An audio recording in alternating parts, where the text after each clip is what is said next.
You got to have faith. Keep the faith. Have faith in God. These are phrases that are used on a daily basis in our society. Webster's dictionary has a couple of definitions of the word faith. First one is belief and trust in and loyalty to God. Second definition is firm belief in something for which there is no proof.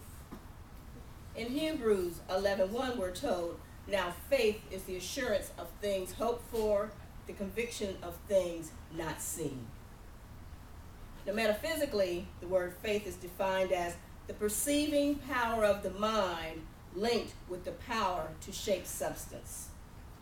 Through our faith, we shape our lives.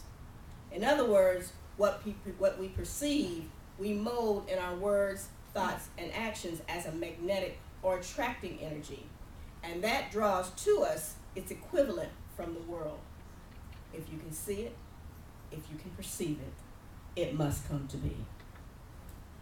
Matthew 9:29 tells us, according to your faith, let it be done to you. Now you notice that the scripture did not say, let it be done for you. It's let it be done to you, because you have to be an active part of that. Faith is a perceiving power. It's a perceiving power, and one that you should exercise truly on a daily basis. Obviously, it would behoove us to contemplate in what direction we are moving, or rather, in what direction our minds are taking us. Our life experience is the source of our faith. We have a tendency to place our faith in what our experiences have taught us. Our experiences are directly related to our point of view, our attitudes, and our perceptions. Most of what we perceive is defined by what we have perceived in the past. Likewise, our present level of faith can be shaped by our previous experiences. But let me warn you, if those experiences were not optimal circumstances, our faith can quickly become blind and ripe with prejudices and limited thinking. Faith in God, of course, is what we actually mean, what we usually mean when we use the word faith. Faith in God is a choice of direction. We choose to place our power of faith in God as we choose not to stay stuck in places of fear and hopelessness. Most decidedly, it is in our darkest hours that we learn the most about our faith. When our challenges, our bumps in the road are in our face and we feel our pain, fears or depressions attempting to consume us, that is the time when our opportunity is the greatest to discover new and deeper levels to our power of faith. Because that's usually when we're tested. As I tell you before, it's not when everything is good and going smooth. When your faith is tested, is when your world has the appearance of crumbling around your ears. That's the proof in the pudding, not when it's all good. And even when it's crumbling, it's still good. Let me just say that. Because trust me, what doesn't kill you only makes you stronger. Amen. If we stay centered in our divine security, trusting in the divine order of things, we create more space for our faith to grow. Now let's talk about faith. No rudder on the ark.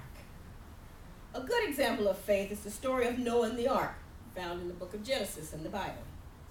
Did it ever occur to you that while God was giving instructions to Noah on how to build an ark, Noah never asked the Lord about a rudder?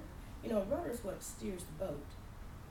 Every big boat I know of, and that was a big boat, has a rudder. And every ship that I've been on has a rudder, and I trust that it's going to be in good working conditions when I get on that boat. So why did God not put a rudder on the ark? Can you just imagine Noah saying, God, I have a question for you. Do you think we can put a rudder on this thing? Now, never mind that Noah probably didn't know what a rudder was, had no idea of what a rudder was. Instead, when God asked Noah to build an ark for him and his family, and 2 of all the animals he could collect, he said, yeah. He's like, no problem. He says, all right, that's what you want me to do, Lord? I'll do that. He answered in faith, and he told God he would do as he was commanded him to do. Noah was willing, though perhaps very scared, to get out of his comfort zone and do God's will. Which brings me up to my next point of faith. God in charge. Perhaps the reason Noah did not ask for the rudder is because he knew that no matter what was going on around them, that God was going to steer that boat to safety and that God was in charge, just like he's in charge today. All Noah and his family had to do was to be faithful to the calling God had put on Noah and just wait, just be still. So let's go to the next point of faith, being called out of your comfort zone. Is God calling on you to do something that takes a great deal of faith and takes you out of your comfort zone? I can assure you that Noah's comfort zone was not on the ark with hundreds of animals who smelled like a really bad day at the zoo. Not to mention the violent waves that were on the outside of that ark that were just tossing them every which way but loose. They must have been fearful, terrified perhaps, but they remained faithful, I believe. I challenge you to exercise your faith in your daily life and living. After all, it's not like God's asking you to build an ark or anything. Faith is that deep knowing in your heart, in the center of your being, which says, I know that all is and will be well. It is that knowing that there should be a belief that if you will allow yourself to go above the drama of everyday life and living and all of its so-called problems, you will find the best action to take for which you are fully capable, and that will have the best outcome. Have faith that you can overcome the obstacles, that you can climb the mountains, that you can walk through the valleys. Have faith that your higher self means you well, and that the journey you are asked to undertake is worthwhile and full of wonder and beauty. If you're in a place right now where you don't have the slightest idea what to do next, wonderful. That's a perfect place to be in. You let that fog fill with spirit and fill your heart with faith in the universe and the help which is there to assist you. Begin to sense it and then to act on it. Free yourself of fear and doubt. Fill yourself with love. Fill yourself up with the faith in the universe, its loving nature, and in yourself. And then open up to what life holds, to the great wonders which constantly surround you. All you have to do is open your eyes and see. Know that you're never too limited in any way for this to happen. So you have to remember to believe in yourself, because there's no reason not to believe in yourself. Be like Noah and allow the journey to take you where it will. Know that there will be challenges, there will be choices to make, but do it anyway. The journey itself, not the end results, will be a wonderful and gracious experience. Put away your fear, put away your doubt, and put faith in its place. Do loving acts. Make an experiment. Let the universe prove itself to you, because it will.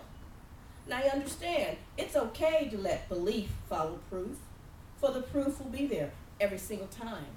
It will happen as things begin to unfold. So when you exercise your faith, what do you have to lose? Nothing but your fear and your unhappiness. And I'd like to close with two quotes on faith. The first one is by Joseph Campbell, and he says, we must be willing to relinquish, to give up the life we have planned so as to have the life that is waiting for us. And the second quote is by Malcolm Muggeridge, who says, every happening, great and small, is a parable whereby God speaks to us, and the art of life is to get the message. So have faith, and so it is. God bless you.